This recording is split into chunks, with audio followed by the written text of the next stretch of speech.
Hai semuanya, aku Derin, and this is what I wish people know about mental health, especially self-esteem. Kalian perlu tahu, kalau kesehatan mental itu punya peran yang sangat penting dan dampak yang sangat besar bagi kehidupan manusia. Apalagi kalau udah menyangkut dengan yang namanya harga diri. Nah, sekarang aku mau tanya nih sama teman-teman sekalian. Pernah gak sih teman-teman ngelihat orang-orang di sekitar kita atau mungkin dari sosial media yang kelihatannya semakin hari tuh makin banyak aja pencapaiannya. Terus kalian juga ngelihat mereka kok bisa ya nemuin cara mereka masing-masing untuk ngejar pencapaian mereka itu.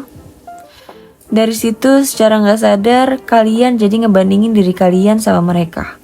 Padahal kan bisa jadi dari latar belakangnya aja udah beda.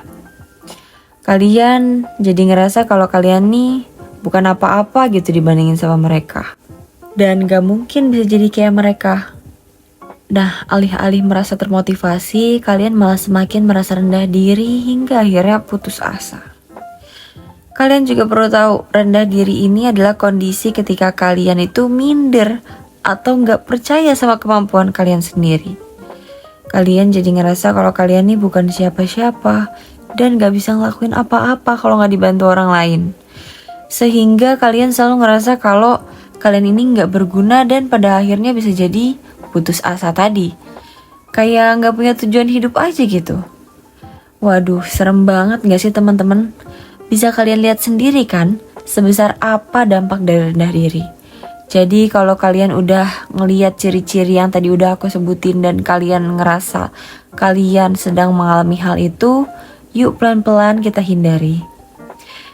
Itulah kenapa kesehatan mental itu merupakan hal yang sangat krusial untuk kita sebagai manusia. Seperti yang tadi aku udah bilang, apalagi kita-kita nih sebagai remaja yang memang kestabilan emosinya tuh belum cukup matang gitu. Sebagai remaja kita juga perlu tahu kalau hal-hal yang tadi udah aku sebutin itu ternyata berhubungan sama yang namanya harga diri. Atau kalau dalam dunia psikologi itu bahasa kerennya self-esteem. Apa sih self-esteem itu? Nah, pengertian dari self-esteem itu sendiri merupakan sebuah bentuk evaluasi diri yang dilakukan oleh individu secara subjektif. Jadi, kalau bahasa kitanya tuh bentuk penilaian diri yang kalian lakukan pada diri kalian sendiri.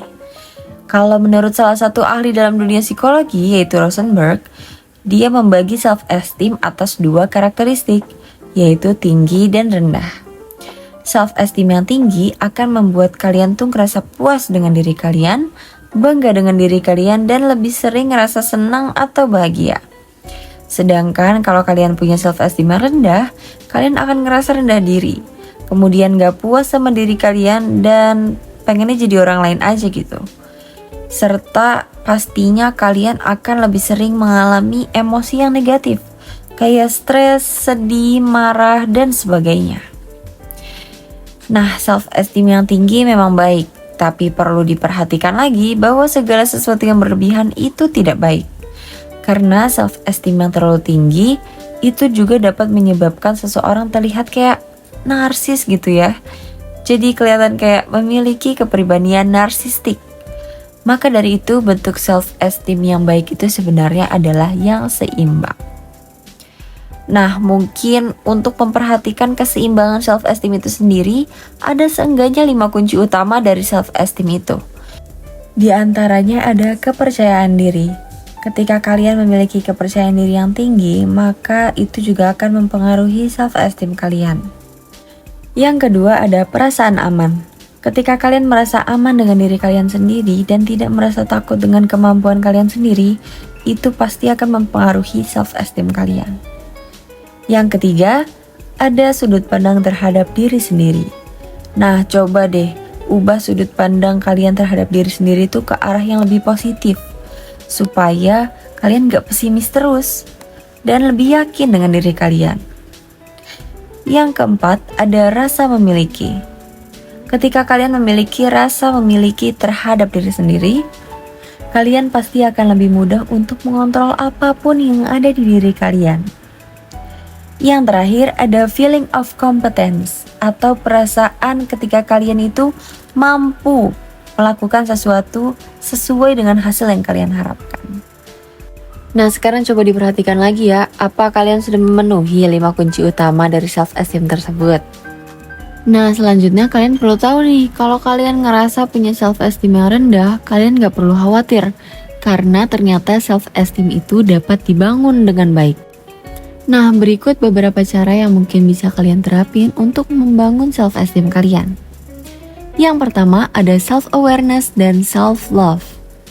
Self-awareness merupakan sebuah keadaan atau proses fokus pada diri sendiri. Bukan sembarang fokus, tapi di sini kalian akan belajar untuk mengenali diri kalian lebih dalam lagi. Untuk tahu kelebihan kalian, kekurangan kalian, kemampuan maupun ketidakmampuan kalian. Dan dari hal tersebut, kalian dapat menumbuhkan rasa cinta terhadap diri kalian sendiri atau self-love. Jadi kalian gak cuman menyayangi kelebihan kalian tapi juga kekurangan kalian. Yang kedua, ada menulis jurnal harian atau diary. Buat kalian yang ngerasa sulit gitu mau cerita sama orang lain, coba tuliskan perasaan kalian, pemikiran atau unek-unek yang kalian gak bisa sampein di buku jurnal harian atau buku diary. Kalau memang kalian gak suka cerita, kalian juga bisa coba menuliskan hal-hal menyenangkan atau hal-hal mengagumkan di diri kalian. Atau cara lain, kalian juga bisa coba tuliskan to-do list harian kalian. Dan setiap kalian mencapai hal itu, coba sediakan hadiah atau achievement untuk tiap-tiap to-do list yang tercapai. Jadi kalian bisa ngerasain sense of achievement gitu. Yang ketiga, ada tidak membandingkan diri dengan orang lain. Waduh, kalau ini sih aku juga masih belajar ya teman-teman. Nah, alih-alih membandingkan diri kalian dengan orang lain, coba deh buat memusatkan perhatian kalian pada diri kalian sendiri. Coba deh lihat pencapaian apa aja yang udah kalian dapat hingga saat ini. Dan kalaupun kalian punya kesalahan di masa lalu, yuk belajar untuk memaafkan diri kalian. Yang keempat, ada perluas zona nyaman. Mungkin ini kedengarannya aneh ya, karena orang-orang tuh biasanya pakai kata-kata keluar dari zona nyaman. Tapi kata-kata itu terasa kayak kita tuh harus memaksakan melakukan hal yang lain dan meninggalkan hal yang kita suka gitu. Jadi di sini aku pakai kata perluas zona nyaman aja nih, biar bisa merubah mindset kita semua. Kalau sebenarnya kita nggak perlu meninggalkan hal yang memang kita sudah suka atau sudah kita tekuni, melainkan mencari hal baru yang masih bisa dilakukan dan sesuai dengan minat kalian. Yang terakhir ada berhenti menjadi people pleaser. Aduh, kita kayaknya masih sering banget nih ya, selalu bilang iya sama orang-orang cuman karena nggak enak.